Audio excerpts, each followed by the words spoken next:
নমস্কার। আজকে একটু বানাবো সুজির হালুয়া বা ঝাল সুজি। তো ভাবলাম শেয়ার করি, তো চলো। তো সুজির হালুয়া বানানোর জন্য এখানে সবজি তো লাগবেই। সবজি কেটে নিয়েছি, গাজর, বিনস, ফুলকপি, আলু, আর এই যে কাঁচা বাদাম আছে, কাঁচা বাদামটা ভাজবো। তো চলো শুরু করি। তো প্রথমেই গ্যাস জ্বালিয়ে কড়াইটা তো বসিয়ে নিতেই হবে। এই যে বসিয়ে নিলাম, দিয়ে এবার কাঁচা সুজিটা দিয়ে দেবো। কাঁচা সুজিটা একটু ভাজা ভাজা হবে, তারপর নামিয়ে নেব আবার। আমি অনেকটা পরিমাণে নিয়েছি, কারণ কালকে হাজব্যান্ডের টিফিন, আমার সকালের ব্রেকফাস্ট এগুলো লাগবে, ওই জন্য ওকে বিভিন্ন রকমের টিফিন বানিয়ে দিই, এক একদিন এক একটা। তো আজকে মন করলো যে রোজই তো একঘেয়ে তরকারি নিয়ে যায়, আজকে একটু আলাদা কিছু বানিয়ে দিই, সুজির হালুয়া বা এরকম কিছু। এই যে সুজিটা ভালো করে ভেজে তুলে নিয়েছি। এবার কড়াইতে দেবো সাদা তেল। এই যে সাদা তেল দিয়ে দিচ্ছি পরিমাণ মতো। তেলটা গরম হয়ে গেলে সব সবজি আমি দিয়ে দেবো,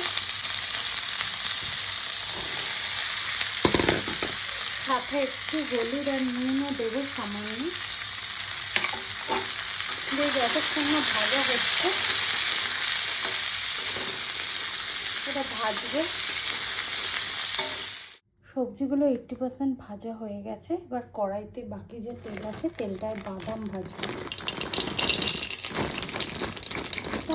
আমি কিছুটা বাদাম নিয়ে নিলাম। বাদামটা দিতে ভালোই লাগে, খেতেও ভালো লাগে মুখে করলে। তো চলো বাদামটা ভেজে নিই।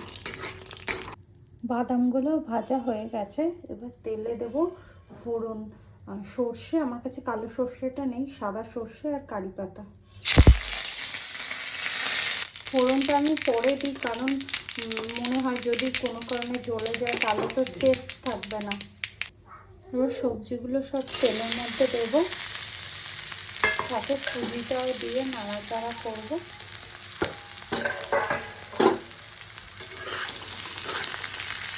সাথে দুটো লঙ্কাও তুলে দিয়ে দিলাম। তারপর জল দিয়ে দিলাম। ব্যাস, হাওয়া অবধি অপেক্ষা। চলো, সামান্য একটু চিনি দিয়ে দিচ্ছি টেস্টটা ব্যালেন্স করার জন্য। এই যে সুজির উপমা তো হয়ে গেছে, লাস্টে আমি ফিনিশ করব ঘি দিয়ে। এই যে ঘি,